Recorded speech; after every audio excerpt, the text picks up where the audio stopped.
They say the Eurostar is one of the safest, most efficient ways to travel between the UK and Europe. But beneath the speed and modern convenience, some passengers report encounters that defy explanation, whispers in empty carriages, reflections that don't match reality, and entire sections of the train that no longer exist. These are not ghost stories from distant lands.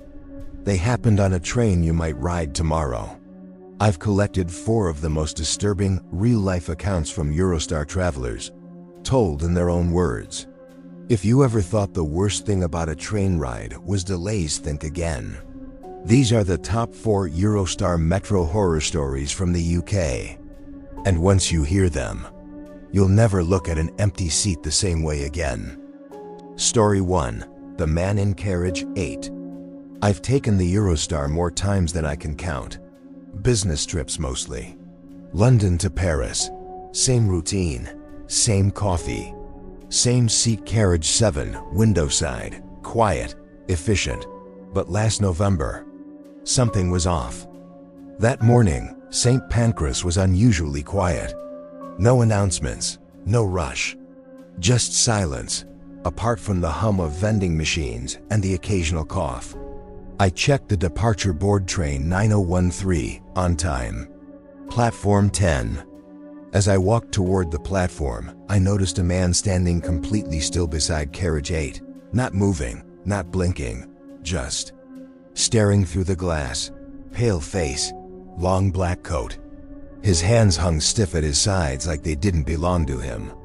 I looked away and walked to carriage 7, told myself not to think about it. But as the train began to move, I saw him again inside carriage 8. Only this time, he was sitting in the exact same spot I always sat, window side, hands folded, still staring straight ahead. I asked the train attendant, "Is carriage 8 closed today?" She looked confused. "Carriage 8 doesn't exist today. Maintenance work, it's sealed off." My throat dried. "But someone's in there." She gave me a skeptical smile and walked off. I looked back. Carriage 8 was dimly lit. Every seat empty, except mine. At the next tunnel, I saw a reflection in the window beside me, someone standing behind me in the reflection. But when I turned, no one. And then my phone buzzed. Unknown number. "Why are you in carriage 7 today?" I dropped it. Heart racing. I stood, walked back to the doors connecting to carriage 8. They were locked. I peered in through the narrow glass. The man was standing now, closer, staring at me, smiling. I stumbled back to my seat, hands shaking. Tunnel lights flickered. For a moment, everything went black. Then there he was, across from me. Not in carriage 8, but in mine. Same pale face, same coat. No expression now. Just a whisper, "You sat in my seat." Then darkness. When I woke, I was at Gare du Nord. My train had arrived. But no one else was on board. No staff, no passengers. Just the echo of silence, and my phone buzzing again. Unknown number. "Carriage 7 is closed today. Why are you still here?" Story 2. The Screaming Tunnel between Ashford and Calais. I was never one to believe in the supernatural. I'm a software analyst. Numbers, logic, data, that's my world. Ghost stories? Just misinterpretations of stress, fatigue, or faulty wiring. At least, that's what I used to think. This happened in February. I was on a late evening Eurostar from Ashford to Calais. My company had booked me last minute for a project in Lille, and I was already drained from back-to-back deadlines. It was a quiet train. Barely a dozen passengers in my carriage 5, toward the middle. I remember it was dimly lit, the kind of soft, sterile lighting that flickers just enough to make you feel unsettled. About 20 minutes in, somewhere past the Folkestone terminal, we entered a tunnel. Long and dark, normal for this route. But then, thought something wasn't right. We weren't coming out. Minutes passed. No light, no announcement. And then the train slowed down. Not a stop, just a crawl. Like it was hesitating. The atmosphere changed. The air felt thick. My ears started to pop. Static crackled faintly through the speaker system, no voice, just a low, buzzing hiss like someone breathing too close to a microphone. That's when I heard it. A scream, far away at first, almost like a whistle of wind in the tunnel. But then clearer, human, female. One long, blood-curdling scream, echoing as if it were coming from outside the train, inside the tunnel walls. I looked around, no one else seemed to hear it. Or if they did, they were pretending not to. I asked the man across the aisle, "Did you hear that?" He didn't respond, just stared ahead, eyes wide, fixed on nothing. Then the lights went out. Complete darkness. Only the vibration of the train and the hum of the engine remained. Suddenly, the intercom crackled to life. But what came through wasn't English or French. It was a scream. The same scream, louder this time. Right in my ear. I tore the earbuds out even though I wasn't wearing any. The darkness shifted. Shapes moved in it. Shadowy figures on the other side of the window.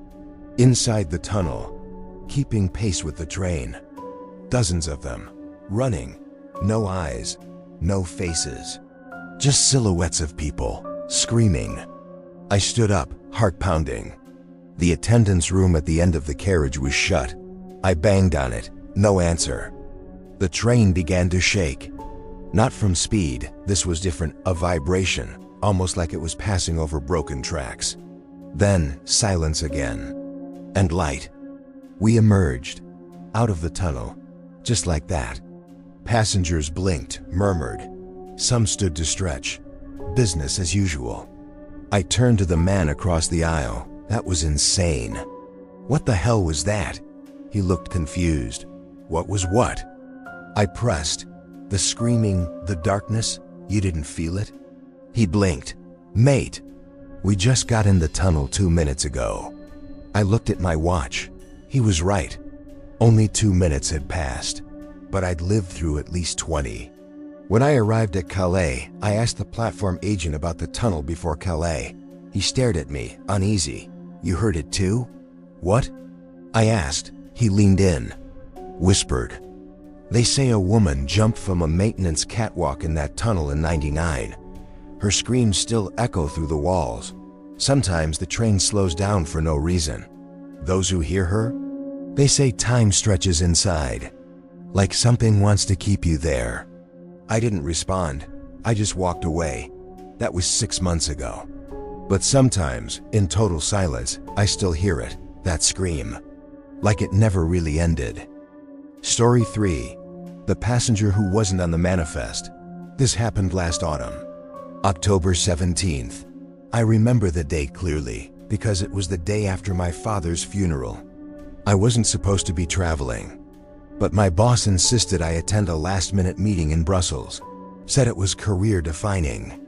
So I booked a solo ticket on the Eurostar, hoping the quiet ride would numb my thoughts.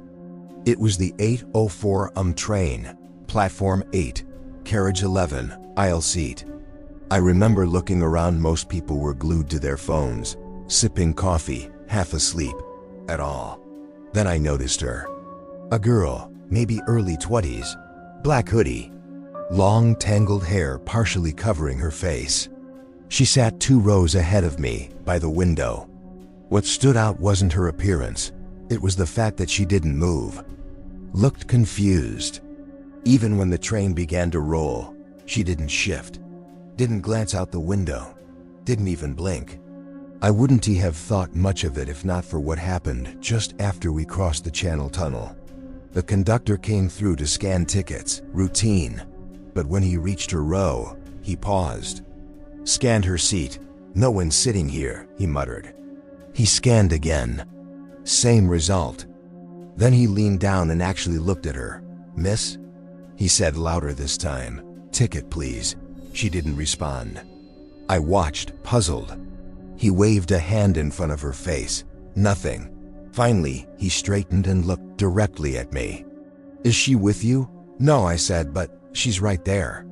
He gave me a blank stare. Sir, that seat is empty. He moved on, scanning other passengers. But I kept watching her. She slowly turned her head toward me and smiled. Not a friendly smile, a knowing one. As if she just heard everything and was enjoying it. Her lips didn't move. But in my head, clear as a whisper, I heard, "He doesn't see me." "But you do." I froze. The train went through another tunnel. When we came out, she was gone. Her seat was vacant. But the strange part? Her reflection remained in the window. I blinked, rubbed my eyes. Still their faint outline of a girl with long hair, smiling. I leaned across the aisle and tapped the woman in the seat next to the window. "Do you see anyone in that reflection?" I asked, pointing. She looked, shook her head. "Just the seats." I didn't sleep that night. When I arrived in Brussels, I asked Eurostar customer service if there had been a report of a missing passenger. They checked, nothing. And when I gave them my carriage and seat number, the agent paused. "Carriage 11? She asked. "That section wasn't in use today. It was closed for routine service." My legs went cold. I showed her my ticket. She frowned. "This is valid," she said, "but it says carriage 10. I was sure I sat in 11. Positive. I even had a photo of the seat number above me, 11. But when I looked in my phone gallery, the photo was blank. Just black, like the lens was covered. Or something didn't want to be seen. For weeks after, every time I sat by a train window, I checked the reflection. And sometimes, in the blur of passing tunnels, she's still there, smiling, waiting. Story 4. Dead signal at Stratford Terminal. This one still keeps me up, because technically, I never even boarded the train.